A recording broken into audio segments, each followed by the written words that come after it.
Hi friends, ಎಲ್ರಿಗೂ ನಮಸ್ಕಾರ. ನಮ್ಮ ಒಂದು ಚಾನಲ್ಗೆ ವೆಲ್ಕಮ್ ಅಂತ ಹೇಳ್ತಾ, ಯಾರೆಲ್ಲ ನಮ್ಮ ಚಾನಲ್ ನೋಡ್ತಾ ಇದ್ದೀರಾ ಥ್ಯಾಂಕ್ ಯು ಸೋ ಮಚ್. ಹೀಗೆ ಚಾನಲ್ಗೆ ಸಪೋರ್ಟ್ ಮಾಡ್ತಾಯಿರಿ, ಲೈಕ್ ಕೊಡ್ತಾಯಿರಿ, ಕಮೆಂಟ್ ಮಾಡ್ತಾಯಿರಿ.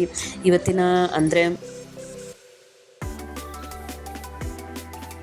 ನಮ್ಮ ಒಂದು ದಿನಚರಿ ಅಂದರೆ ಗೃಹಿಣಿಯಾದವರು ಯಾವ ರೀತಿ ಒಂದು ದಿನವನ್ನು ಕಳೀತಾರೆ ಅಂತೇಳಿ ಈ ಒಂದು ವಿಡಿಯೋದಲ್ಲಿ ನೀವು ನೋಡ್ಬೋದು. ನಮ್ಮ ಒಂದು ದಿನಚರಿ ಈ ರೀತಿ ಇರುತ್ತೆ ಫ್ರೆಂಡ್ಸ್. ಬೆಳಗ್ಗೆ ಎದ್ದ ತಕ್ಷಣ ಎಲ್ಲ ಕ್ಲೀನೆಲ್ಲ ಮಾಡಿ ಕಸ ಎಲ್ಲ ಹೊಡ್ಕೊಂಡು ಹೊಸ್ಲಿ ಎಲ್ಲ ತೊಳೆದು ರಂಗೋಲಿ ಹಾಕಿ ನೆಕ್ಸ್ಟು ಟಿಫಿನಿಗೆ ರೆಡಿ ಮಾಡಲೇಬೇಕು.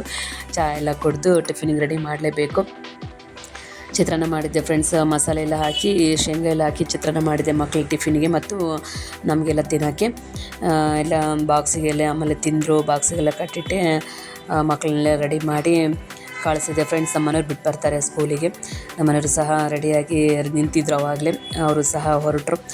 ಆಮೇಲೆ ಅವರು ಬಂದು ಟಿಫಿನ್ ಮಾಡಿಕೊಂಡು ಮತ್ತೆ ಅಂಗಡಿಗೆ ಹೋದರು. ಮಧ್ಯಾಹ್ನ ಬೆಳಗ್ಗೆದು ಮುಗೀತು ಫ್ರೆಂಡ್ಸ್. ಇನ್ನು ಮಧ್ಯಾಹ್ನ ಸ್ಟಾರ್ಟ್ ಆಗುತ್ತೆ. ಮಧ್ಯಾಹ್ನ ಏನಂತಂದರೆ ಅಡುಗೆದು ಏನು ಪ್ರಿಪೇರ್ ಮಾಡಬೇಕು ಅಂತ ಯೋಚನೆ ಮಾಡ್ತಾಯಿದ್ದೆ. ಆಲೂಗಡ್ಡೆ ಇದ್ವಾ, ನಮ್ಮನೆಯವರು ಆಲೂಗಡ್ಡೆ ಪಲ್ಯ ಮಾಡಿಬಿಡು ಅಂತೇಳಿ ಹೇಳಿದ್ರು. ಆಯ್ತು ರೀ ಅಂತಂದೆ. ಆಲೂಗಡ್ಡೆ ಎಲ್ಲ ಸಿಪ್ಪೆಲ್ಲ ತೆಗೆದು ನಾನು ಸಿಪ್ಪಿ ತೆಗೆದೇ ಇಟ್ಬಿಡ್ತೀನಿ ಫ್ರೆಂಡ್ಸ್. ಅದು ಯಾಕಂದರೆ ನನಗೆ ಆ ಥರನೇ ರೂಢಿ ಆಗ್ಬಿಟ್ಟಿದೆ. ಒಬ್ಬೊಬ್ಬರು ಸಿಪ್ಪಿ ತೆಗಿಲಾರ್ದೇ ಹಾಗೆ ಇಟ್ಬಿಡ್ತಾರೆ, ರೆಡಿ ಮಾಡಿ. ಆ ಥರ ಇಷ್ಟ ಇಲ್ಲ. ಮೊದಲೇ ನಾನು ಸಿಪ್ಪಿ ತೆಗೆದು ಹೋಳೆಲ್ಲ ಮಾಡಿ ಕುಕ್ಕರ್ನಾಗ ಇಟ್ಬಿಟ್ಟಿರ್ತೀನಿ. ಅದೇ ರೀತಿ ಮಾಡಿಕೊಂಡೆ. ಇದಕ್ಕೆ ಬಟಾಣಿ ಕಾಳು ನೆನೆಸಿಟ್ಟಿದ್ವಿ. ಬಟಾಣಿ ಕಾಳು ಆಮೇಲೆ ಆಲೂಗಡ್ಡೆ ಹೆಚ್ಚಿದ್ನಲ್ಲ ಫ್ರೆಂಡ್ಸ್, ಅದನ್ನು ಎರಡೂ ತೊಳೆದು ದೊಡ್ಡ ಕುಕ್ಕರ್ನಾಗ ಒಂದೇ ಸರನೇ ಇಟ್ಬಿಟ್ಟಿದ್ದೆ ಫ್ರೆಂಡ್ಸ್. ತುಂಬ ಚೆನ್ನಾಗಿ ಬೆಂದಿತ್ತು. ಒಂದು 2 ಅಥವಾ 2 ಸೀಟಿ ಸಾಕು ಫ್ರೆಂಡ್ಸ್. ಇಲ್ಲಾಂದರೆ 3 ಸೀಟಿ ಮಾಡಿರ್ತೀನಿ. ಒಂದೊಂದು ಸಲ ಬೇಗ ಬೆಂದಲ್ಲ, ಹಂಗಾಗಿ 3 ಸೀಟಿ ಮಾಡಿರ್ತೀನಿ. ಇಲ್ಲಾಂದರೆ 2 ಸೀಟಿಗೆ ತೆಗೆದ್ರೂ ಸಾಕಾಗುತ್ತೆ. ಓಕೆನಾ. ಇಲ್ಲೆಲ್ಲ ಕುಕ್ಕರ್ನಾಗ ಇಡ್ತಾ ಇದ್ದೀನಿ, ನೋಡ್ತಾ ಇರ್ಬೋದು ನೀವು.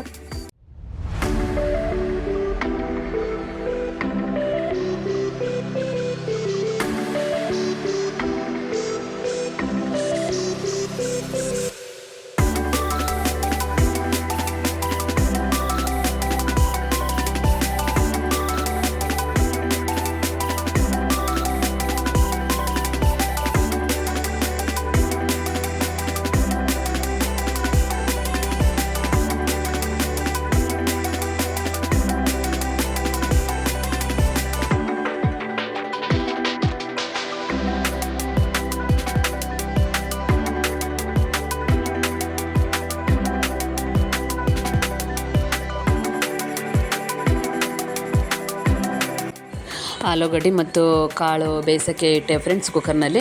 ಇನ್ನೊಂದು ಕಡೆ ಅನ್ನನೂ ಇನ್ನೊಂದು ಸ್ವಲ್ಪ ಬೇಕಾಗಿತ್ತು ಬೆಳಗ್ಗೆ, ಯಾಕಂದರೆ ಚಿತ್ರಾನ್ನ ಮಾಡಿದ್ದು ಒಂದು ಸ್ವಲ್ಪ ಉಳಿದಿತ್ತು. ಮತ್ತು ಮಧ್ಯಾಹ್ನಕ್ಕೆ ಪಾಪ ಮಕ್ಕಳು ಒಂದು ಸರಿ ಚಪಾತಿ ತಿಂದುಬಿಡ್ತಾರೆ, ಇಲ್ಲ ಅನ್ನ ಬೇಕು ಅಂತಾರೆ. ಹಾಗಾಗಿ ಮೊಸರನ್ನಕ್ಕಾದರೂ ಮಜ್ಜಿಗೆನಕ್ಕಾದರೂ ಆಗುತ್ತೆ ಅಂಥೇಳಿ ಇನ್ನೊಂದು ಸ್ವಲ್ಪ ಅನ್ನಕ್ಕೆ ಇಟ್ಟಿದ್ದೀನಿ. ಇಲ್ಲಿ ನೋಡ್ತಾ ಇರ್ಬೋದು ನೀವು. ಆಮೇಲೆ ಇದಕ್ಕೆ ಪಲ್ಯ ಎಲ್ಲ ಮತ್ತು ಒಗ್ಗರಣೆ ಮಾಡ್ಕೊಬೇಕಲ್ಲ ಫ್ರೆಂಡ್ಸ್. ಹಾಗಾಗಿ ಎಣ್ಣೆ ಒಗ್ಗರಣೆ ಮಾಡ್ತಾಯಿದ್ದೀನಿ. ಒಂದು ಪಾತ್ರೆಯಲ್ಲಿ ಒಂದು ಸ್ವಲ್ಪ ಎಣ್ಣೆ ಹಾಕಿ ಸಾಸಿವೆ, ಜೀರಿಗೆ, ಕೊತ್ತಂಬರಿ, ಕರಿಬೇವೆಲ್ಲ ಹಾಕಿ ಆಮೇಲೆ ಒಂದು ಸ್ವಲ್ಪ ಉದ್ದಿನಬೇಳೆ ಹಾಕಿದ್ದೆ. ಉದ್ದಿನಬೇಳೆ ಹಾಕಿದರೆ ಮಸ್ತಾಗಿರುತ್ತೆ ಫ್ರೆಂಡ್ಸ್ ಆಲೂಗಡ್ಡೆ ಪಲ್ಯ. ಹಾಗಾಗಿ ಉದ್ದಿನಬೇಳೆ ಎಲ್ಲ ಹಾಕಿ ಅದು ಸ್ವಲ್ಪ ಕೆಂಪಾಗಾದ ತಕ್ಷಣ ಉಳ್ಳಾಗಡ್ಡೆ ಹಾಕಿದೆ. ಉಳ್ಳಾಗಡ್ಡಿನ ಉದ್ದುದ್ದಾಗಿ ಹೆಚ್ಚಿದ್ದಿಲ್ಲ, ಸಣ್ಣಾಗಿಯೇ ಹೆಚ್ಕೊಂಡಿದ್ದೆ. ಅದನ್ನು ಸಹ ಬೇಯ್ತಾ ಇತ್ತು.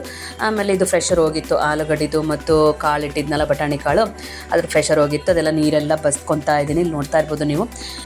ಇದು ಕಾಳಿಂದಾಯಿತು ಅಥವಾ ಆಲೂಗಡ್ಡೆದಾಯಿತು, ಎರಡು ನೀರನ್ನು ಬಸ್ದು ಇಲ್ಲಿ ಹಾಕ್ತಾಯಿದ್ದೀನಿ.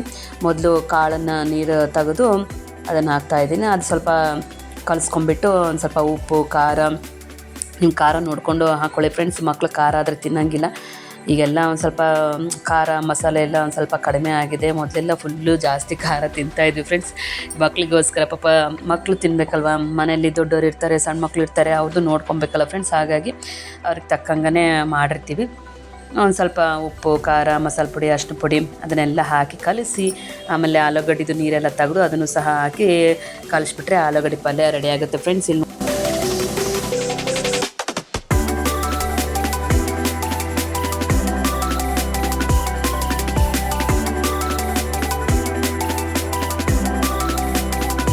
ಇಲ್ಲಿ ನೋಡ್ತಾ ಇರ್ಬೋದು ನೀವು. ಆಲೂಗಡ್ಡೆ ಪಲ್ಯ ರೆಡಿ ಆಯಿತು.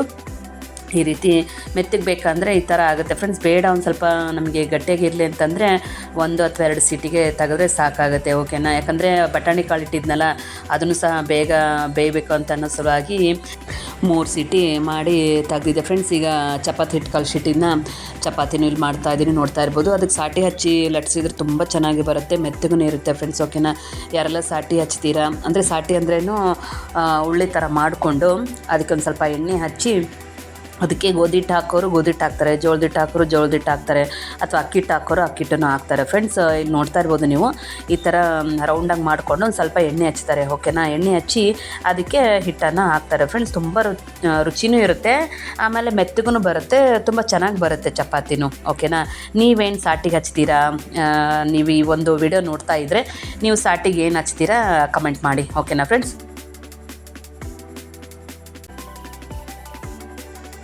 ಚಪಾತಿನ ಬೇಯಿಸ್ಬೇಕಾದ್ರೆ ಫ್ರೆಂಡ್ಸ್ ತಿರ್ಗಾ ಮುರ್ಗ ಮಾಡಬೇಡಿ, ಓಕೆನಾ. ಒಂದ್ಸಲ ಹಾಕಿದ ತಕ್ಷಣ ಒಂದು ಸ್ವಲ್ಪ ಎಣ್ಣೆ ಹಾಕಿ ಸ್ವಲ್ಪ ಹೊತ್ತು ಬಿಟ್ಟು ಮತ್ತೆ ತಿರುಗಿಸಿ ಹಾಕಿ ಒಂದು ಸ್ವಲ್ಪ ಎಣ್ಣೆ ಹಾಕಿಬಿಟ್ರೆ ಮತ್ತೆ ತಿರುಗಿಸಿ ತೆಗೆದುಬಿಟ್ರೆ ಚಪಾತಿ ರೆಡಿ ಆಗುತ್ತೆ. ನೀವು 2 ಸಲ ಅಥವಾ 3 ಸಲ, ಲಾಸ್ಟ್ 3ನೇ ಸಲ ತೆಗೆದುಬಿಡ್ಬೇಕು. ನೀವು ಬರೀ ತಿರ್ಗಾ ಮುರ್ಗ ಮಾಡಿ ನೀವು ಚಪಾತಿನ ಏನಾದರೂ ಬೇಯಿಸಿದರೆ ಅದು ನಾರಾಗ್ಬಿಡುತ್ತೆ, ಗಟ್ಟಿ ಆಗಿಬಿಡುತ್ತೆ, ತಿನ್ನೋಕ್ಕೂ ಅಷ್ಟು ಇದು ಅನಿಸಂಗಿಲ್ಲ, ಓಕೆನಾ ಫ್ರೆಂಡ್ಸ್. ನಾನು ಈ ರೀತಿಯೇ ಮಾಡೋದು, ಹಾಗಾಗಿ ನಿಮಗೂ ಹೇಳ್ತಾ ಇದ್ದೀನಿ, ಓಕೆನಾ. ಒಬ್ಬೊಬ್ಬರು ಹೇಳ್ತಾರೆ ಮೆತ್ತಗೆ ಬರಲ್ಲ, ಗಟ್ಟಿ ಇರುತ್ತೆ, ನಾವು ಯಾವಾಗ ತಿಂದ್ರೂ ಮೆತ್ತಗಿರಂಗಿಲ್ಲ, ಗಟ್ಟಿಯಾಗಿರುತ್ತೆ, ಆಮೇಲೆ ಬಿಸಿ ಮಾಡಿ ತಿನ್ನಬೇಕಾದ್ರೂ ಗಟ್ಟಿಯಾಗಿರುತ್ತೆ, ಒಂಥರ ಈಗ ರೊಟ್ಟಿ ಬರುತ್ತಲ್ಲ, ಕಲ್ಲನ್ ರೊಟ್ಟಿ ಆ ಥರ ಆಗಿಬಿಡುತ್ತೆ ಅಂತೇಳಿ ಹೇಳ್ತಾರೆ. ಅದಕ್ಕೋಸ್ಕರ ಹೇಳ್ತಾ ಇದ್ದೀನಿ ಫ್ರೆಂಡ್ಸ್. ಫಸ್ಟಿಗೆ ನೀವು ಹಿಟ್ಟನ್ನು ಕಲಿಸ್ಕೊಬೇಕಾದ್ರೆ ಉಪ್ಪು, ಒಂದು ಸ್ವಲ್ಪ ಎಣ್ಣೆ ಒಂದು ಸ್ವಲ್ಪ ಜಾಸ್ತಿ ಹಾಕಿ ಕಲಿಸ್ಕೊಳ್ಳಿ. ಇಲ್ಲಾಂದರೆ ಒಂದು ಸ್ವಲ್ಪ ಮಜ್ಜಿಗೆ ಇದ್ದರೆ ಅಥವಾ ಹಾಲು ಇದ್ದರೆ ಹಾಕಿ ಕಲಿಸ್ತಾರೆ, ಆಮೇಲೆ ಬಿಸಿ ನೀರು ಹಾಕಿನೂ ಕಲಿಸ್ತಾರೆ ಫ್ರೆಂಡ್ಸ್, ಸ್ವಲ್ಪ ಉಗುರು ಬೆಚ್ಚ ನೀರಿನಾಗೂ. ಬಟ್ ಅದೆಲ್ಲ ಬೇಡ, ನಾನು ಎಲ್ಲ ಥರದ್ದು ಟ್ರೈ ಮಾಡಿದ್ದೀನಿ. ಬಟ್ ಮಾಮೂಲಿ ನೀರೇ, ಉಪ್ಪು, ಎಣ್ಣೆ, ಹಿಟ್ಟು ಇದಿಷ್ಟೇ ಸಾಕು ಫ್ರೆಂಡ್ಸ್ ಚಪಾತಿಗೆ. ನಾವು ಮಾಡೋದ್ರಲ್ಲಿ ಇರುತ್ತೆ, ಓಕೆನಾ.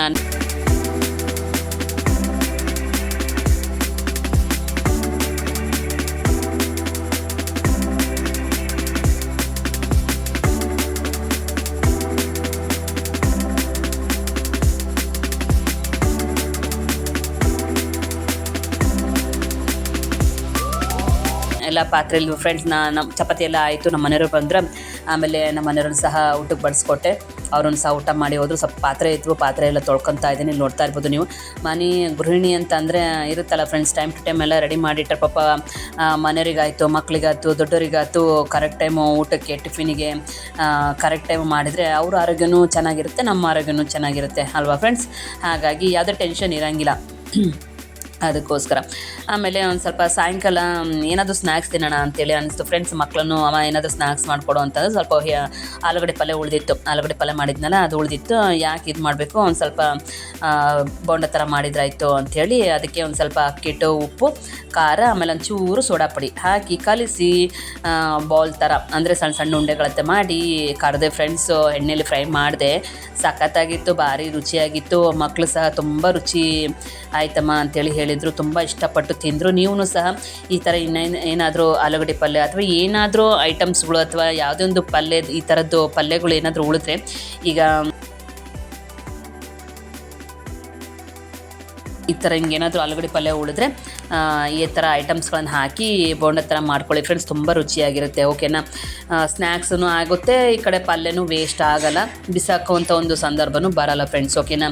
ನೋಡಿ ಈ ಥರ ಸಣ್ಣ ಸಣ್ಣ ಉಂಡೆಗಳ ಥರ ಮಾಡಿ ಬೇಸ್ ಚೆನ್ನಾಗಿ ಎಣ್ಣೆ ಕಾದ್ಮೇಲೆ ಹಾಕಿ ಒಂದು 2-3 ಸಲ ಅದು ಕೆಂಪಾಗತ್ತನ ಬೇಯಿಸಿದರೆ ಫ್ರೈ ಮಾಡಿದರೆ ಸರಿಯಾಗುತ್ತೆ. ಇಲ್ಲಿ ನೋಡ್ತಾ ಇರ್ಬೋದು ನೀವು, ಅಷ್ಟು ಕೆಂಪಾಗಿದ್ದರೆ ಸಾಕು ಫ್ರೆಂಡ್ಸ್. ತುಂಬ ಕ್ರಿಸ್ಪಿಯಾಗಿದ್ದು, ತುಂಬ ರುಚಿಯಾಗಿತ್ತು. ನಮ್ಮ ಮನೆಯವರು, ಮಕ್ಕಳು, ನಾವು ಸಹ ತುಂಬ ಖುಷಿಯಿಂದ ಇಷ್ಟಪಟ್ಟು ತಿಂದ್ವಿ, ಓಕೆನಾ.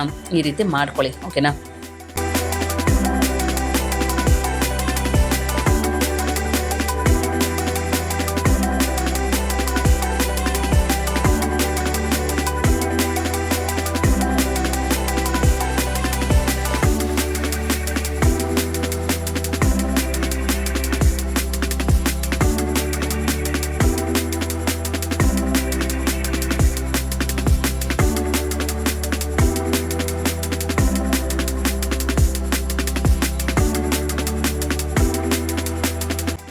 ನೋಡಿದ್ರಲ್ಲ ಫ್ರೆಂಡ್ಸ್, ಈ ರೀತಿ ಪಲ್ಯ ಏನಾದರೂ ಉಳಿದ್ರೆ ವೇಸ್ಟ್ ಮಾಡಲಾರ್ದೇ, ಬಿಸಾಕ್ಲಾರ್ದೇ ಬೋಂಡನ ಮಾಡಿಕೊಂಡು ತಿನ್ಕೊಳ್ಳಿ. ನಮ್ಮ ಮನೆಯವ್ರಿಗೂ ಸಹ ಚಾದ ಟೈಮ್ ಆಯಿತು ಫ್ರೆಂಡ್ಸ್, ಸಾಯಂಕಾಲ ಆಯಿತು. ಅದಕ್ಕೆ ಅವ್ರಿಗೊಂದು ಸ್ವಲ್ಪ ತೊಗೊಂಡು ಹೋದ್ರಾಯ್ತು ಅಂತೇಳಿ ಬಾಕ್ಸ್ನಾಗೆಲ್ಲ ಇಟ್ಕೊಂಡು ಚಾದು ಆಮೇಲೆ ಬೋಂಡದು ಒಂದು ಸ್ವಲ್ಪ ಮಂಡಾಳದೆಲ್ಲ ಬ್ಯಾಗ್ನಾಗ ಇಟ್ಕೊಂಡು ಹೋಗ್ತಾ ಇದ್ದೀನಿ ಅಂಗಡಿ ಕೊಟ್ಟು ಬರೋಕ್ಕೆ. ಅವ್ರನ್ನೂ ಸಹ ತಿಂದ್ರಂತೆ, ತುಂಬ ಚೆನ್ನಾಗಿತ್ತು ನೋಡು ಅಂಥೇಳಿ ಹೇಳಿದರು. ಬಂದಮೇಲೆ ಥ್ಯಾಂಕ್ಸ್ ರೀ ಅಂತ ಹೇಳಿದೆ. ಅಂಗಡಿಗೆ ಹೋಗಿ ಕೊಟ್ಟು ಬಂದೆ ಫ್ರೆಂಡ್ಸ್. ನಾನು ಸಹ ಬೋಂಡನ ತಿಂದೆ, ಮಕ್ಕಳನ್ನು ಸಹ ತಿಂದರು. ರುಚಿ ಐತಮ್ಮ ಅಂಥೇಳಿ ಹೇಳಿದರು.